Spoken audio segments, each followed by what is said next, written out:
ആരാണ് Hawkgirl? ആരോവേഴ്സിലും DC യൂണിവേഴ്സിൽ ഇനി വരാൻ പോകുന്ന സൂപ്പർമാൻ എന്ന മൂവിയിലും ഹോക്ക് ഗേൾ പ്രത്യക്ഷപ്പെടുന്നുണ്ട്.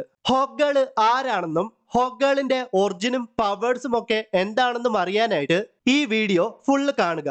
നിങ്ങൾ ഇതുവരെയും എന്റെ ഈ ചാനൽ സബ്സ്ക്രൈബ് ചെയ്തിട്ടില്ലെങ്കിൽ മറക്കാതെ ഒന്ന് സബ്സ്ക്രൈബ് ചെയ്ത് ബെൽ ബട്ടൺ കൂടെ എനേബിൾ ചെയ്ത് വെച്ചേക്കുക.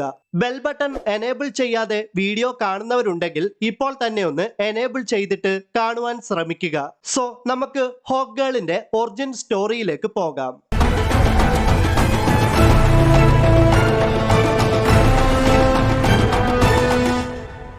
1940-ൽ പുറത്തിറങ്ങിയ ഫ്ലാഷ് എന്ന കോമിക്സിന്റെ ഒന്നാമത്തെ ഇഷ്യൂവിലാണ് ഹോക്ക് ഗേൾ ആദ്യമായിട്ട് പ്രത്യക്ഷപ്പെടുന്നത്.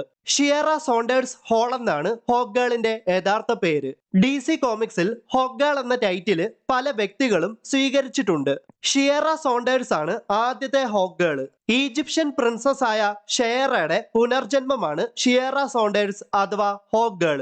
ഷെയറയുടെ കാര്യം പറയുമ്പോൾ തീർച്ചയായിട്ടും പ്രിൻസ് കൂഫുവിന്റെ കാര്യവും പറയണം. ഈജിപ്ഷ്യൻ പ്രീസ്റ്റ് ആയ ഹാട്ട്സെറ്റിന് പ്രിൻസസ് ഷെയറയോടും പ്രിൻസ് കൂഫുവിനോടും അവർ തമ്മിൽ പ്രണയിച്ചതിലും അവർ തമ്മിൽ ഒന്നിച്ചതിലും ഭ്രാന്തും അസൂയയും തോന്നുന്നു.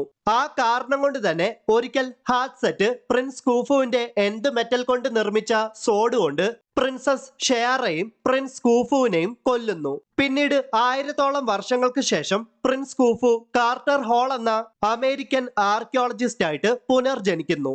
ഒരിക്കൽ അദ്ദേഹം ഒരു ഖനനം നടത്തുന്നതിന്റെ ഇടയിൽ പണ്ട് ഹാട്ട്സെറ്റ് പ്രിൻസ് കൂഫുവിനെ കൊല്ലാൻ ഉപയോഗിച്ച സോഡ് കണ്ടെത്തുകയും ആ സോഡിൽ തൊട്ട ഉടൻ തന്നെ തന്റെ മുൻജന്മത്തിലെ കാര്യങ്ങളൊക്കെ കാർട്ടർ ഹോള് മനസ്സിലാക്കുന്നു.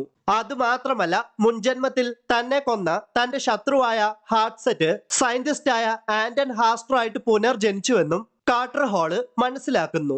ആന്റൺ ഹാസ്റ്റർ കാർട്ടർ ഹോളിന്റെ മുൻജന്മത്തിലെ വൈഫായ പ്രിൻസസ് ഷെയറയെ, അതായത് ഇപ്പോൾ പുനർജനിച്ച ഷെയറ സോണ്ടേഴ്സിനെ തടവിലാക്കുന്നു. തന്റെ റിയൽ പവേഴ്സ് എന്താണെന്ന് മനസ്സിലാക്കിയ കാർട്ടർ ഹോള് ഷെയറ സോണ്ടേഴ്സിനെ രക്ഷപ്പെടുത്തുകയും എന്നിട്ട് അവർ രണ്ടുപേരും ആന്റൺ ഹാസ്റ്ററിനെ ഡിഫീറ്റ് ചെയ്യുകയുമാണ്. ഏകദേശം 4000 വർഷങ്ങളായിട്ട് ഹോക്ക്മാനും ഹോക്ക് ഗേളും ഈ പുനർജന്മം എന്നത് നടത്തി വരികയാണ്. അതിൽ ഏകദേശം 205 പ്രാവശ്യമെങ്കിലും ഹോക്ക്മാനും ഹോക്ക് ഗേളും പുനർജനിച്ചിട്ടുണ്ട്. DC കോമിക്സിൽ 3ഓളം ഹോക്ക് ഗേളിനെ നമുക്ക് കാണുവാൻ സാധിക്കും. അതിൽ ഒന്നാമത്തേതാണ് നമ്മളിപ്പോൾ മനസ്സിലാക്കിയ ഷിയറ സോണ്ടേഴ്സ്. മറ്റൊരു ഹോക്ക് ഗേൾ ആണ് തനഗാർ എന്ന പ്ലാനറ്റിലെ പോലീസ് ഓഫീസറായ ഷെയറ ഹോള്. ന്യൂ 52 വേർഷനായ കെൻഡ്ര സോണ്ടേഴ്സ് ആണ് മറ്റൊരു ഹോക്ക് ഗേൾ. DC യൂണിവേഴ്സിലെ one of the most powerful മെറ്റലായ എന്ത് മെറ്റൽ കൊണ്ട് നിർമ്മിച്ച മെയ്സ് ആണ് ഹോക്ക് ഗേളിന്റെ പ്രധാന ആയുധം. ഹോക്ക് ഗേളിന് പറക്കാൻ സാധിക്കും. മാത്രമല്ല എൻഹാൻസ്ഡ് സ്ട്രെങ്ത്, എൻഹാൻസ്ഡ് സൈറ്റ്, അതിവേഗത്തിലുള്ള ഹീലിംഗ് എബിലിറ്റി, ഇതെല്ലാം തന്നെ ഹോക്ക് ഗേളിന്റെ പവേഴ്സ് ആണ്. റീഇൻകാർണേഷൻ അഥവാ പുനർജന്മം ഉള്ളതുകൊണ്ട് തന്നെ ഹോക്ക് ഗേൾ ഇമ്മോർട്ടൽ ആണെന്ന് നമുക്ക് പറയുവാൻ സാധിക്കും.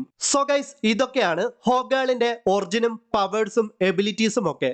എനിക്ക് പറ്റുന്നത് പോലെ ഈ വീഡിയോ പൂർത്തിയാക്കാൻ ശ്രമിച്ചു എന്ന് ഞാൻ വിശ്വസിക്കുന്നു. DC കോമിക്സിലെ മറ്റ് ക്യാരക്ടേഴ്സിനെ പറ്റി നിങ്ങൾക്കറിയാൻ താല്പര്യമുണ്ടെങ്കിൽ വീഡിയോയുടെ താഴെ മറക്കാതെ ഒന്ന് കമന്റ് ചെയ്താൽ മതി. എന്നെ കൊണ്ട് പറ്റുന്നത് പോലെ ഞാൻ ആ വീഡിയോ ചെയ്യാൻ ശ്രമിക്കുന്നതായിരിക്കും. സോ ഗൈസ്, ഈ വീഡിയോ ഇഷ്ടമായെങ്കിൽ ഒന്ന് ലൈക്ക് ചെയ്ത് സപ്പോർട്ട് ചെയ്യുക. അപ്പോൾ അടുത്ത വീഡിയോയിൽ കാണാം. ബൈ.